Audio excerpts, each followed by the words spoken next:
Oke, assalamualaikum warahmatullahi wabarakatuh. Waalaikumsalam Waalaikumsalam warahmatullahi wabarakatuh. Wabarakatuh. Kan tahu absen pertama deh. Tahu.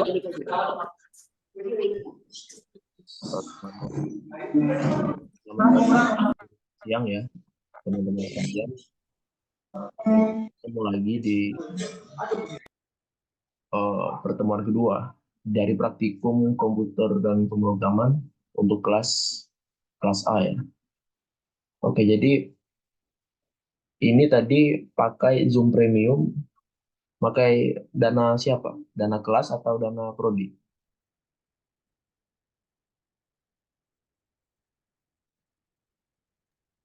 Dana pribadi, Kak. Dana pribadi ya. Oh, jadi dari prodi nggak ada gitu. Akun gratis buat mahasiswa. Sejauh ini saya tadi tanya-tanya ke teman-teman nggak ada, Kak. Nggak ada ya. Iya, Padahal iya, nggak kalau ada. setiap prodi itu biasanya dapat satu akun gratis buat kuliah daring. Kayak apa? Kayak mahasiswa internasional kemarin itu juga pakai yang prodi. Mungkin ke depannya kalau dana pribadi pakai dana kas ya, dana kas atau dana pribadi benar ini, Fajri? Dana pribadi, Kak. Oh, pribadi kamu? Iya. Oh, oke, ke depannya kita nggak perlu kayak gitu lagi berarti. Ya, pakai ruang kuliah aja gimana? Minggu depan bisa nggak? Diusahakan, Kak. Bisa ya. Ya. Oke. Jadi kita masuk ke materi. Untuk pertemuan kedua ini kita masuk ke materi teori.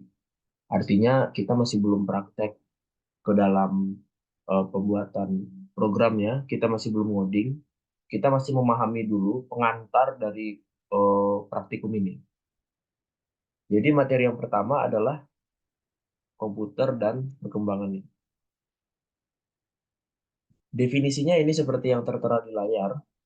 Komputer itu alat pemproses data. Jadi kita punya data, data itu diproses. Data itu contohnya apa?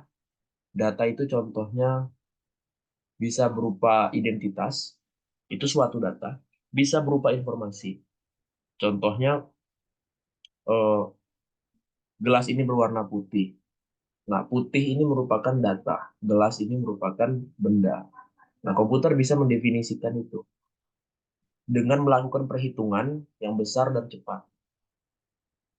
Termasuk perhitungan aritmatika. Aritmatika itu apa? Aritmatika itu perhitungan penjumlahan, pengurangan, kalian, pembagian misalnya. Operasi logika misalkan apa? Misalnya eh, contoh logika yang sering kita pakai misalkan apabila hujan maka kita menggunakan payung. Seperti itu juga operasi logika dalam komputer, dia ada banyak kondisi dan harus dilakukan keputusan seperti apa. Itu merupakan definisi dari komputer ya menurut Fourie.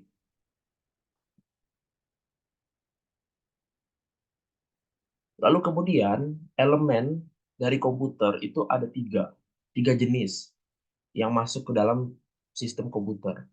Yang pertama perangkat keras itu sesuatu perangkat yang bisa kita sentuh, yang ada wujudnya. Lalu yang kedua perangkat lunak itu perangkat yang hanya ada di dalam sistem, tidak bisa disentuh tapi bisa digunakan. Dan yang nomor tiga ini merupakan diri kita sendiri, yaitu manusia, brainware-nya.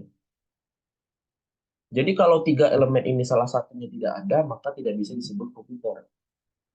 Contoh kita tidak punya manusia, otomatis siapa yang membuat komputer tersebut? Nah, hal ini tidak mungkin terjadi.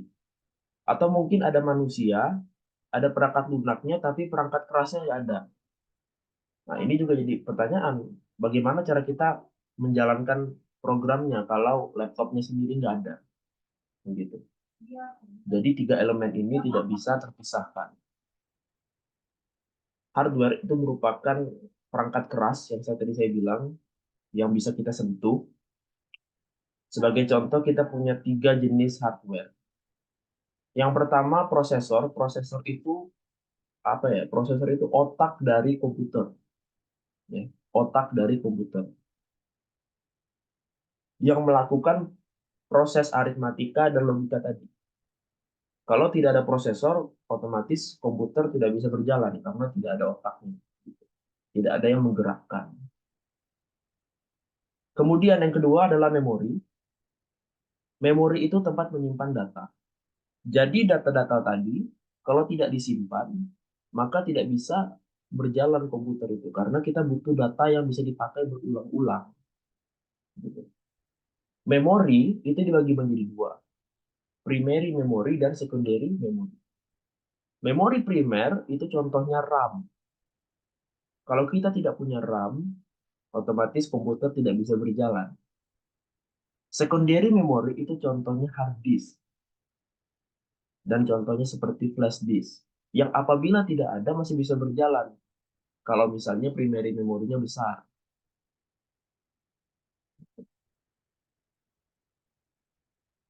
Kemudian yang ketiga adalah input-output device. Ini merupakan penghubung sebagai jembatan antara komputer dan lingkungan luar. Contoh lingkungan luar apa? Contohnya lingkungan luar itu printer, kemudian mouse, kemudian speaker, output yang di luar. Nah, bagaimana cara menghubungkan antara komputer dengan benda-benda itu? Nah, kita butuh input-output device, kita butuh penghubungnya. Contoh, printer, otomatis kita butuh kabel yang tersambung ke slot USB komputer. Kalau tidak dihubungkan dengan kabel, berarti tidak bisa tersambung. Contoh lagi, speaker. Speaker kita butuh koneksi. Misalnya koneksinya kita pakai Bluetooth. Nah, Bluetooth itu termasuk input-output device. Ya, itu untuk hardware. Kemudian, perangkat lunak, tadi yang saya jelaskan, itu dibagi menjadi 4. Yang pertama, sistem operasi merupakan perangkat lunak yang mengoperasikan komputer itu sendiri. Jadi kalau tidak ada sistem operasi, otomatis komputer atau laptop itu tidak bisa berjalan karena kita tidak punya wadah perangkat lunak yang mengoperasikan komputer itu sendiri. Serta menyediakan antarmuka dengan perangkat lunak lain dengan pengguna. Jadi sebagai analoginya, sistem operasi ini sebagai wadah. Wadah untuk menaruh program-program seperti Microsoft Word, seperti Microsoft Excel, itu dimasukkan ke dalam wadah sistem operasi. Contoh dari sistem operasi itu Windows, yang teman-teman secara lumrah pakai Windows. Atau ada yang menggunakan MacBook, itu sistem operasinya lain lagi. Atau ada yang menggunakan sistem operasi Linux, lain lagi. Yang penting dalam satu komputer tidak mungkin tidak punya sistem operasi. Terus yang kedua, program utilitas itu program untuk memelihara komputer, contohnya antivirus. Kemudian program aplikasi itu program yang dikembangkan untuk kebutuhan yang khusus. Contohnya aplikasi akuntansi. Contohnya lagi aplikasi statistik pakai SPSS. Itu aplikasi yang dikembangkan untuk kebutuhan yang khusus. Kemudian program paket itu program yang dikembangkan untuk kebutuhan umum. Contoh untuk mengolah kata kita ada Microsoft Word, untuk mengolah tabel kita punya Microsoft Excel, untuk membuat presentasi kita bisa menggunakan Microsoft PowerPoint. Itu termasuk program paket. Kemudian masuk ke brainware, tadi manusia itu dipecah menjadi 4 jenis dalam pengoperasian komputer. Yang pertama, analisis system. Dia ini sebagai otak untuk melakukan analisis terhadap permasalahan yang dihadapi serta merancang solusi dalam bentuk program komputer. Ya, jadi dia sebagai ininya, sebagai perancangnya. Kemudian yang kedua, programmer itu dia menerjemahkan rancangan yang dibuat oleh analis tadi ke dalam bahasa pemrograman. Sehingga solusi tersebut dalam bentuk program komputer ya dapat dijalankan oleh komputer. Jadi kita punya analis, yang merancang, dan kita punya programmer yang membuat. Kemudian yang ketiga, setelah program itu dibuat, dijalankan oleh operator. Ya, dia yang menjalankan. Contohnya operator warnet. Berarti dia menjalankan warnet itu sendiri. Dia menambah billing, dia mematikan komputer, dia menambah eh, bandwidth dari sinyal. Itu merupakan tugas dari operator. Kemudian yang keempat itu maintenance. Itu untuk memelihara perangkat kerasnya. Kita butuh teknisi, orang yang bisa merakit dan memelihara. Ya, dalam sistem komputer empat-empatnya ini pasti berperan. Analis sistem adalah orang yang memikirkan masalah tersebut. Programmer dia yang ngoding laptop kita ini. Operator dia yang menjalankan komputer. Itulah diri kita sendiri selaku operator dari laptop kita. Dan teknisi, kalau misalnya laptop kita rusak, kita serahkan kepada teknisi. Nah, ini merupakan 4 aspek dari branding.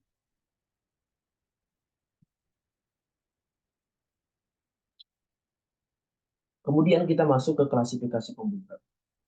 Komputer itu diklasifikasikan menjadi 4 jenis. Yang pertama adalah berdasarkan sinyal masukan. Berdasarkan ini dipecah menjadi 3. Yang pertama komputer analog, itu contohnya komputer yang ada di SPBU, penghitung aliran BBM, itu menggunakan data analog. Kemudian komputer digital itu komputer yang teman-teman gunakan. Dan yang ketiga merupakan komputer hybrid, itu campuran dari analog dan digital. Kemudian berdasarkan ukuran, yang pertama ada komputer mikro paling kecil. Itu yang kita pakai sekarang, itu termasuk paling kecil. Kemudian yang lebih gede lagi kita punya komputer mini. Dan yang lebih gede lagi kita punya super komputer. Dan yang paling besar kita punya mainframe. Semakin besar ukuran komputernya, akan melakukan pekerjaan yang semakin besar juga.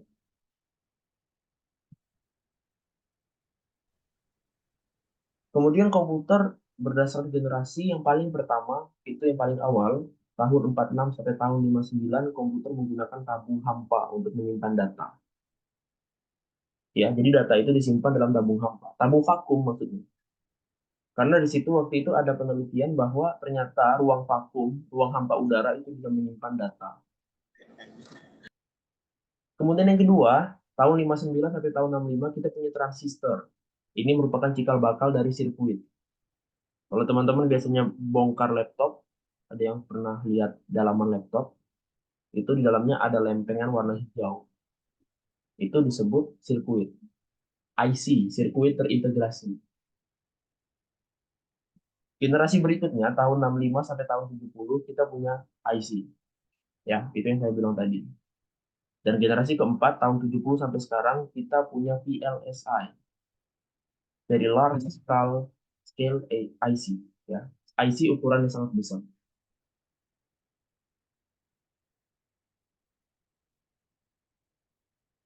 Kemudian komputer berdasarkan tujuan pembuatan bagi menjadi dua.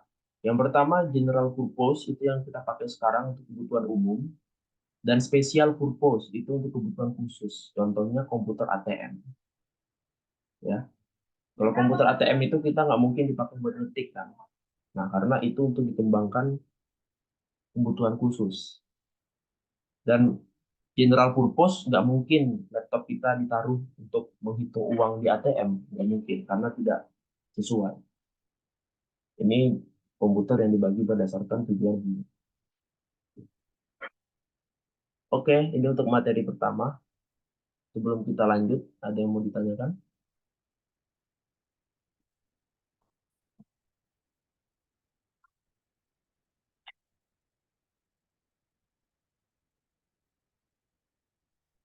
Ada yang mau ditanyakan nggak?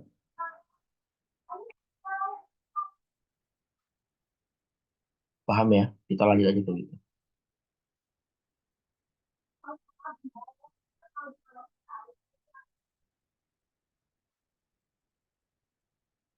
Oh,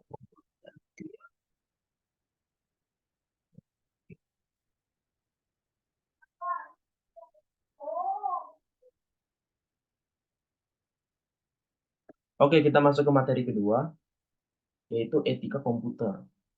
Tadi saya bilang pertemuan kali ini kita fokus ke teori. Untuk teori di praktikum kita ada dua, komputer dan perkembangannya dan etika komputer. Sepintas kita mikir kalau sebenarnya etika komputer itu apa? Kenapa kita perlu memberikan etika untuk berinteraksi dengan komputer? Nanti kita pelajari lebih lanjut. Yang pertama kita bahas dulu definisinya. Nah, di dalam KBBI tahun 98 mengartikan pengertian etika dalam tiga hal.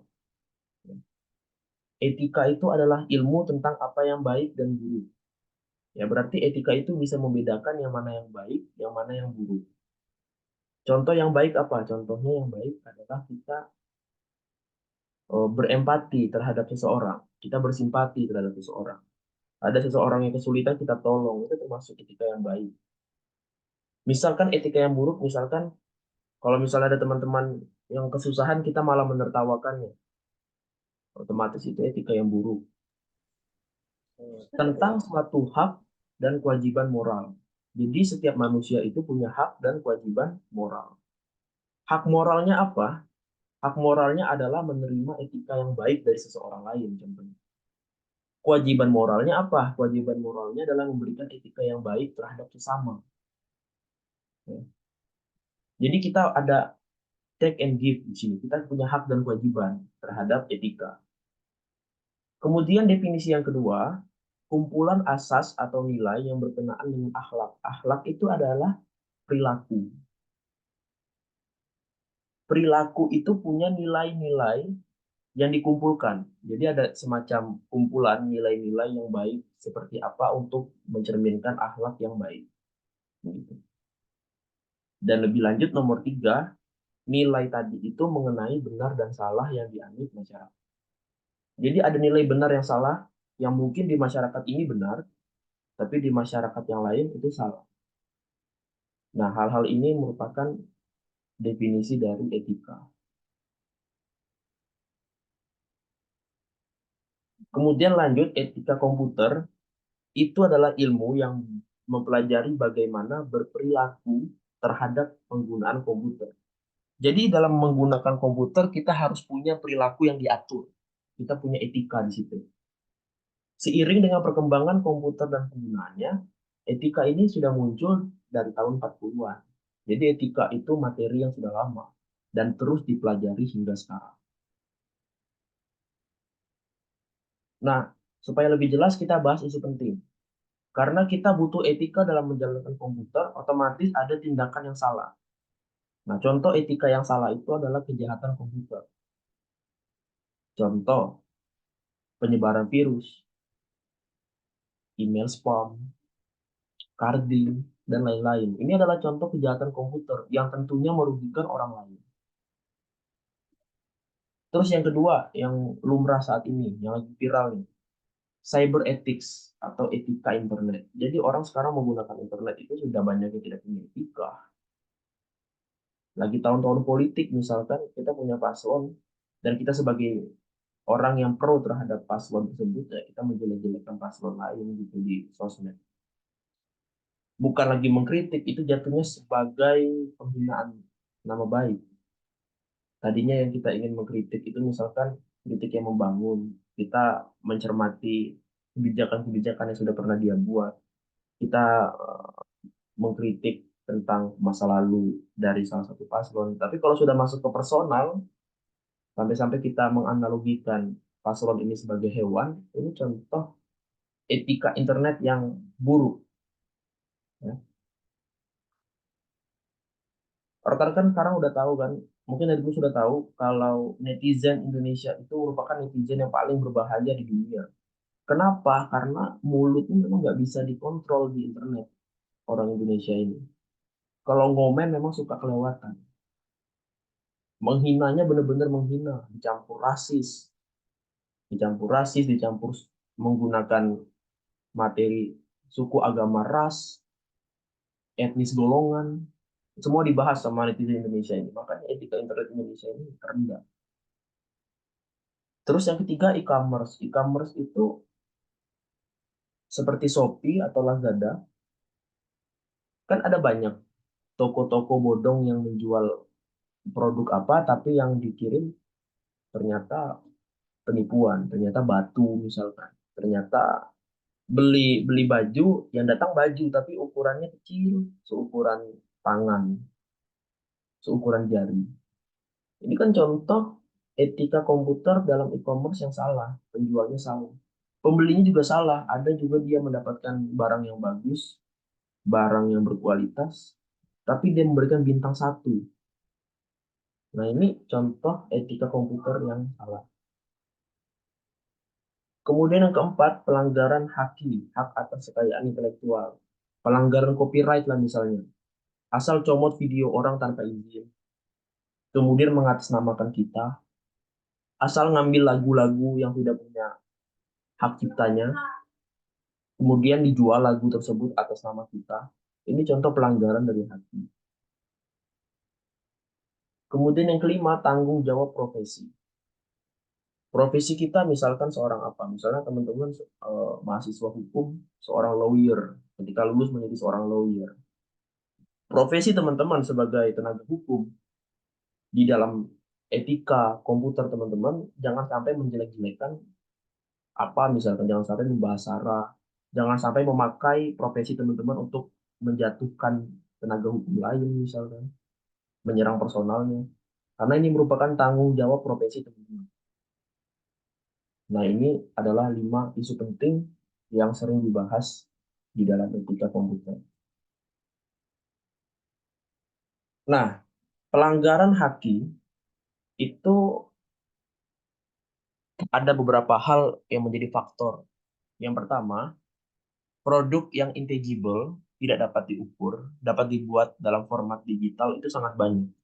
Contohnya musik. Musik di Indonesia itu yang viral mungkin teman-teman ingatnya cuma lagu-lagu semacam Keisha Lefronka misalkan, atau lagu-lagu yang lawas, The Massive, Peter Pan. Mungkin teman-teman cuma hitung sampai 100 mungkin band atau musisi yang teman-teman hafal. Tapi yang perlu teman-teman tahu, musisi yang tidak viral, musisi yang tidak terkenal itu sangat banyak, ratusan ribu. Film di Indonesia yang viral mungkin cuma agak lain barusan. Tapi sebenarnya film Indonesia itu sudah sampai ribuan, sudah sangat banyak. Karena produk ini banyak, tentu pelanggaran itu semakin besar karena sulit diawasi. Ya, karena sulit diawasi ini karena bendanya banyak. Dan formatnya digital lagi, mudah diperoleh. Tinggal download dari YouTube misalkan. Sebenarnya kan nggak boleh kita mendownload eh, lagu atau film yang mempunyai hak cipta di YouTube. Coba aja teman-teman download dari YouTube. Seharusnya nggak bisa. Download lagu Peter Pan misalnya, nggak bisa download dari YouTube. Nah, bagaimana cara teman-teman download dari YouTube? Teman-teman pakai Google, pakai situs Yetumatch untuk mendownload lagu-lagu copyright supaya bisa diambil secara gratis. Nah, ini merupakan contoh pelanggaran haki. Terus yang kedua, musik tadi diganda-gandakan, diperbanyak, dan tidak merubah kualitas. Dan harga yang dijual jauh lebih murah. Kalau teman-teman lihat ke Panorama, itu kaset-kaset musik yang berisi ratusan itu dijual cuma 8.000. Bayangkan, karya musisi itu dijual dengan harga 8.000 dibagi 100 lagu. Ya, berarti betapa rendahnya harga itu. Sedangkan uang itu tidak dibagikan ke penyanyinya selaku kompensasi. Kemudian yang keempat, penegakan hukumnya kurang. Polisi kita masih belum terlalu aware terhadap permasalahan ini. Padahal mereka bisa saja lihat di pasar Panorama itu tiap hari. Tapi mereka membiarkan. Dan masih banyak orang yang belum sadar. Kita mungkin sering download lagu, tapi kita nggak sadar kalau itu salah. Itulah yang mendorong terjadinya pelanggaran haki di Indonesia. Mungkin teman-teman ada yang masih suka download film bajakan. Ya nggak apa-apa sih. Cuman kalau teman-teman sudah belajar dari sini, mungkin teman-teman paham bahwa ada hak orang lain di sana. Payung hukumnya untuk melindungi haki itu ada di Undang-Undang Nomor 6 Tahun 82, disempurnakan Nomor 12 Tahun 97, disempurnakan lagi Nomor 19 Tahun 2002. Jadi ada payung hukumnya untuk mengatasi masalah pembajakan. Terus yang kedua, adanya penertiban penjualan dan penggunaan software bajakan oleh pihak berwajib. Ini untuk cara mengatasi pembajakan. Kemudian yang ketiga, itu penggalakan penggunaan software open source.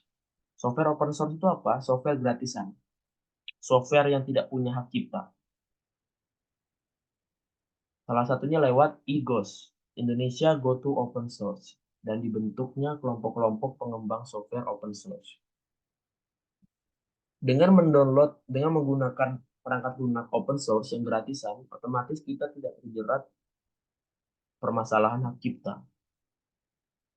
Tentunya hal ini bisa mengurangi masalah-masalah haki di Indonesia. Nah, ini soal laporan pertama, teman-teman.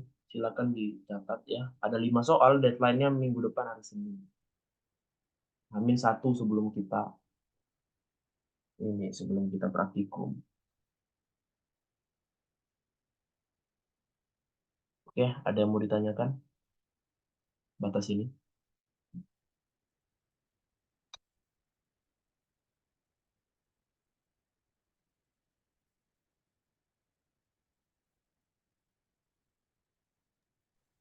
Izin Kak bertanya, Ya, silakan.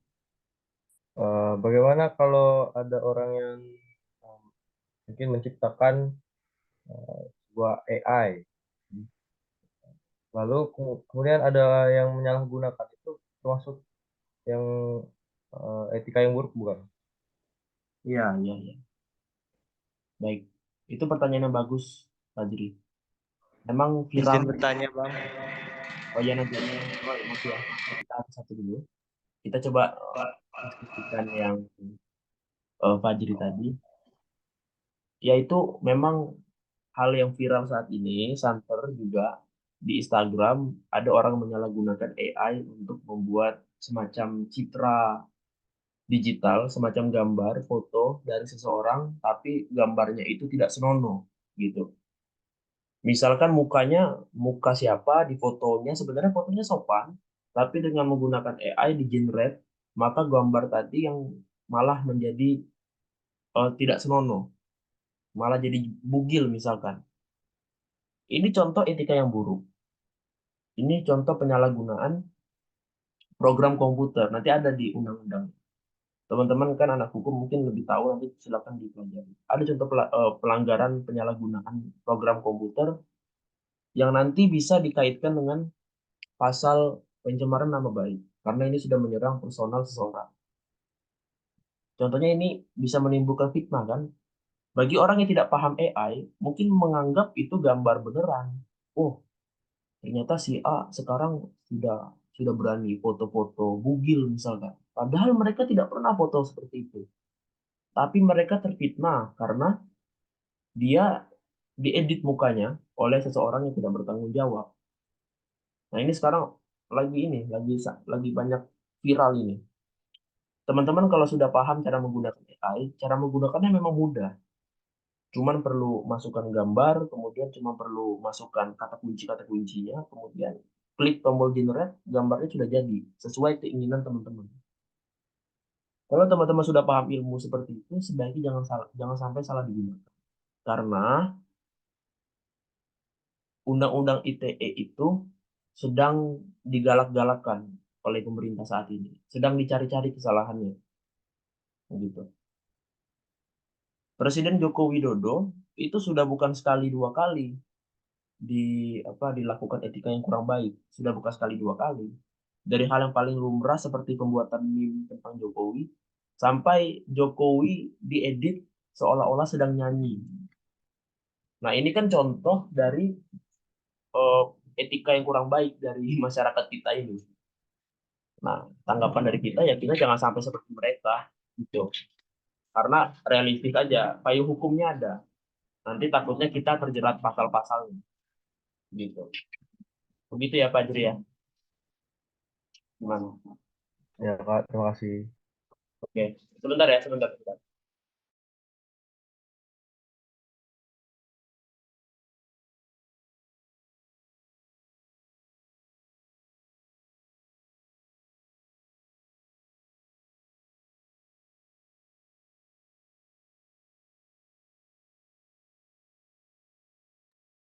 Oke, tadi siapa yang mau bertanya? Roy? Izin bertanya Bang.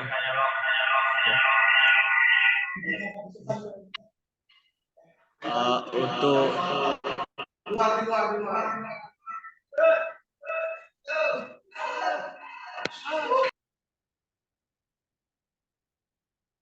Halo, Roy? Nggak ada suaranya tadi. izin bertanya Bang. Ya, ya. Untuk sistematika ngirim tugasnya gimana Bang? Ya, di pertemuan pertama kemarin kita sudah bahas kan terkait cara pembuatan laporannya. Silakan teman-teman ikuti kontrak praktikum kita di pertemuan pertama kemarin. Format pengetikannya seperti apa, kemudian silakan di print. Nanti diserahkan ke saya secara offline. Begitu. Diserahkan ke saya secara offline dan tidak bisa diwakilkan. Jadi harus orang yang bersangkutan. Begitu, Roy.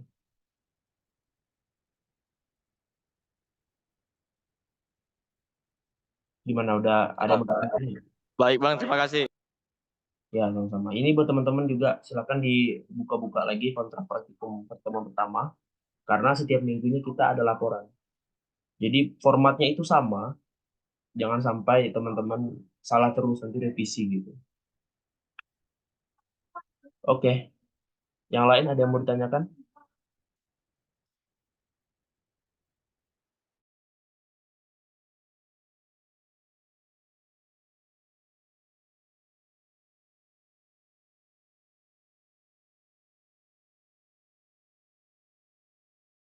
Oke, kalau nggak ada kita lanjut nih.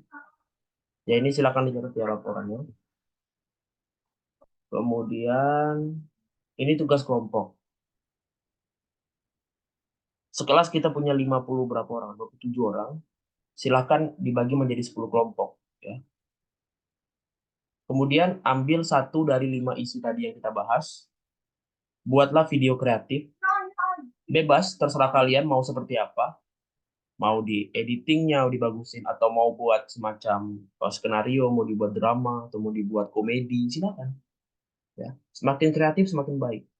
Nanti kita putar di kelas. Upload di YouTube, kumpulkan linknya ke Google Classroom. Nanti saya buat ininya, rubrik pengumpulannya. Deadline-nya Selasa 2 April 2024 sebelum praktikum. Ya. Untuk tugas kelompoknya gimana? Ada yang mau ditanyakan? Izin Bang, bertanya Bang. Ya, silakan. Untuk pembagian kelompoknya gimana Bang? Kami sendiri atau Bang sendiri yang memilihkan? Oke. Kalian maunya gimana? Mau sendiri atau saya acak sekarang? Bisa nih saya acak. Menggunakan spin wheel itu Bang. Acak aja Bang. Acak aja bang, biar sendiri bang, sendiri. Sendiri apa acak? Diacak aja bang, biar adil. Sendiri bang, Sendiri bang, Oh. spin. Diacak aja Bang. Absen aja. acak, Spin bang, spin. sendiri bang, Sendiri bang, Acak. Oke. Sendiri aja. Oke. Iya Tenang dulu. sendiri aja, benar tuh. Biar terekan. Ya, biar terekan. Oke. Ini kan ada dua pendapat nih, ramai juga suaranya kan. Ada yang mau acak, ada yang mau sendiri. biar ketemu Ah, balik.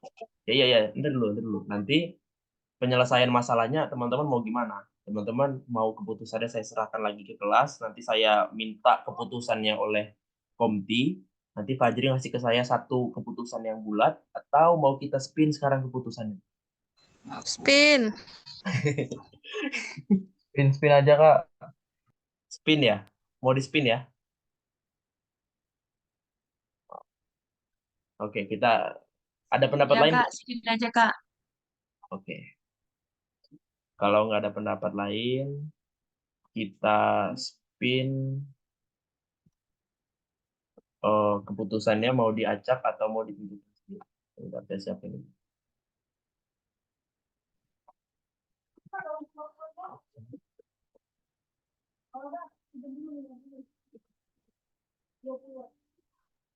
Oke. Izin Bang, Ya, silakan. izin Bang, untuk yang spin ini spin acak atau kita pilih sendiri Bang, atau spin untuk nama-nama kita Bang. Ya, ini spin untuk acak atau pilih sendiri. Kalau misalnya nanti hasil keputusan spinnya adalah acak, nah berarti saya lanjutin lagi, saya langsung acak aja di situ. Oke Bang, baik, terima kasih Bang. Oke, kita lihat sama-sama ya. Nih. Oke. Ini udah nampak ya. Ada dua keputusan, acak atau tentuin sendiri.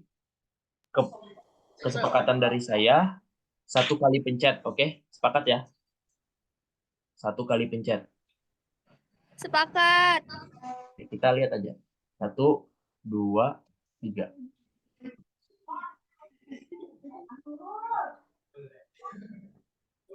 Ya. Oke. Teman-teman langsung ketemu ya jawabannya ya. Sepakat ya, tentuin sendiri.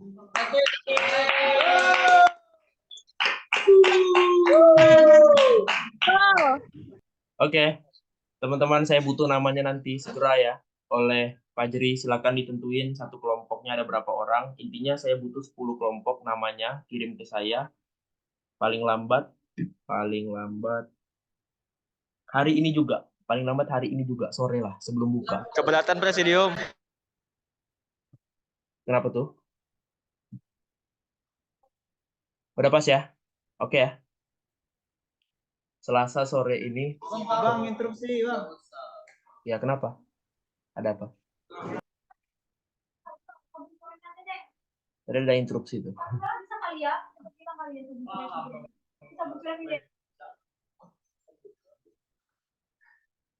Oke. Selasa sore hari ini saya butuh nama-namanya. Silakan tentukan lah. Oke, teman-teman sudah punya circle sendiri, terserah teman-teman lah ya. Intinya keputusannya tadi tentuin sendiri. Saya butuh nama 10 kelompok. Fajri. Mana Fajri orangnya? Fajri. Halo. Siap Bang, siap Bang. Ya, buat di dalam bentuk Excel. Nama sama NPM. Kelompok 1 siapa, kelompok 2 siapa. Siap. Oke, kita absen dulu.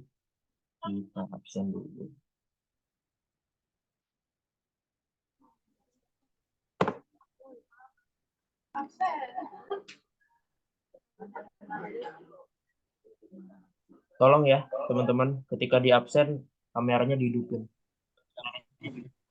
Yang nggak hidup, saya keluarin aja. Oke, saya tunggu nih. Silakan hidupin kameranya. Yang kameranya nggak hidup, saya yakin. Itu sekelas A itu di dalam ruangan kelas ya? Tidak, Pak. Yang lain kenapa dibuka?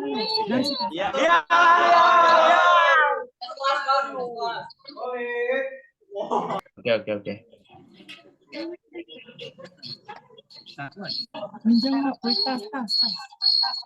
Elsa, Raihan, oke Raihan udah. Fatur, Rimananda, Hadir, Bang, hadir. Ya, kameranya dihidupin.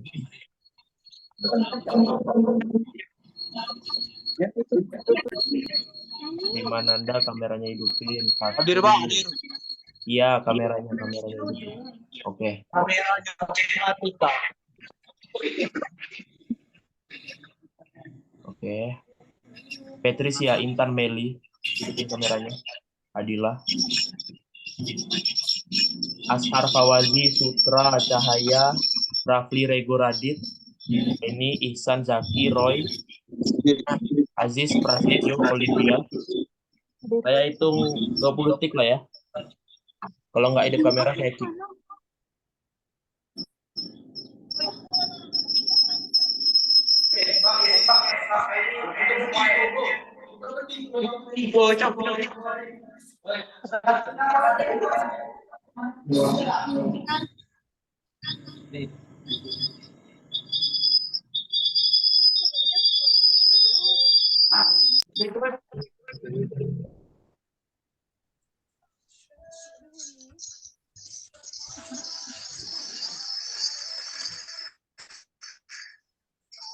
Oke ya.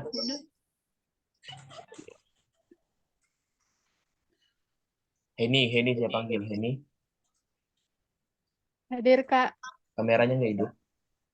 Oke. Iya, Pak. Patricia, Intan, Meli, kameranya nggak hidup. Oke. Heni, Cahaya, kameranya nggak hidup. Wait, apa percaya deh.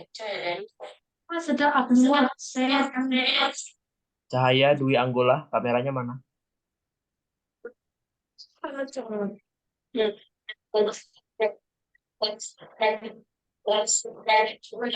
Patricia sama Heni saya tunggu lagi ya. Kalau kameranya ya sudahlah. Hadir, Kak. Ya udah hidupin aja terus. Masa gitu. Patricia, Intan juga kameranya hidupin. Oke, saya mau SS soalnya. 1, 2, 3. Oke. Sambil saya panggil nanti saya lihat ya kameranya. Oh, gitu.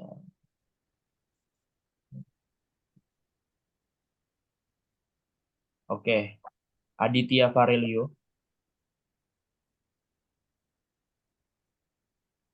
Nggak ada. Nggak ada, Kak. Nggak ada. Fadil Muhammad. Hadir bang. Oke. Roy. Oke. Hadir bang. Anissa Priti. Hadir, Bang. Dendi. Hadir bang. Elsa.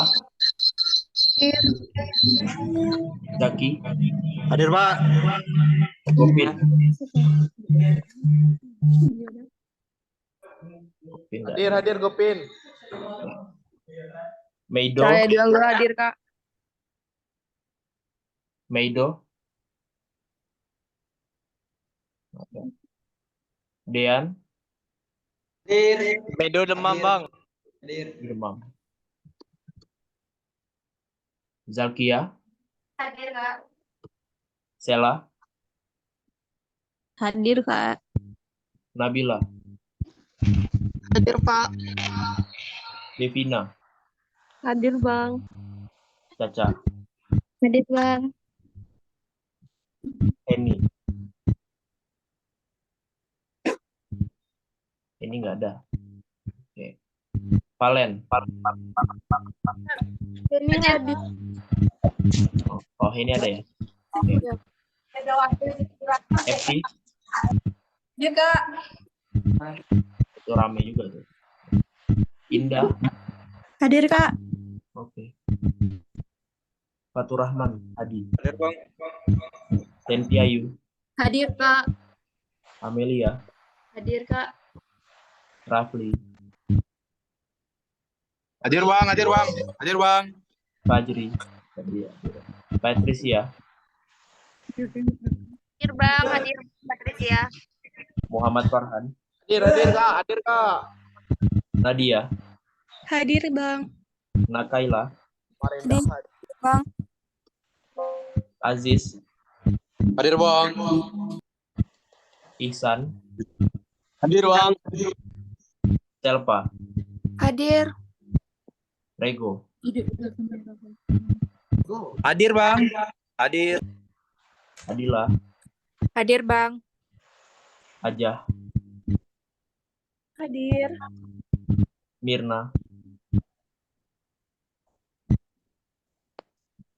Mirna nggak ada. Farhan.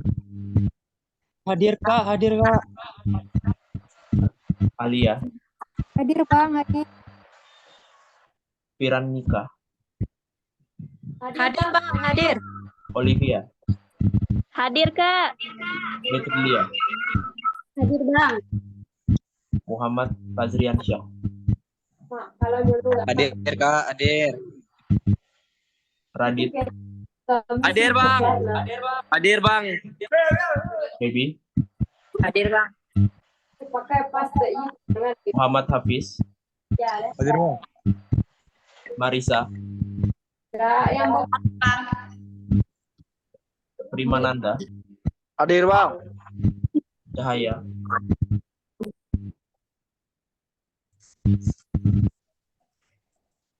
Hadir bang. Bos, Sutra, Hadir kak. Ashar, Hadir Bang. Intan, Hadir bang. Dadah. Elia, Hadir bang. Yulia, Hadir kak. Melia, Hadir pak. Raihan, Hadir Kak. Ega, Hadir. Ana, Hadir kak. Fikri. Hadir Kak. Oke ya.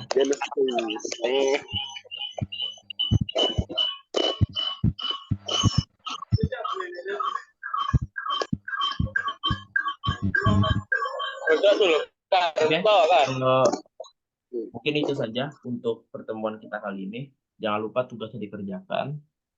Apabila ada salah kata, saya mohon maaf. Nanti jangan lupa nama kelompoknya dikumpulkan.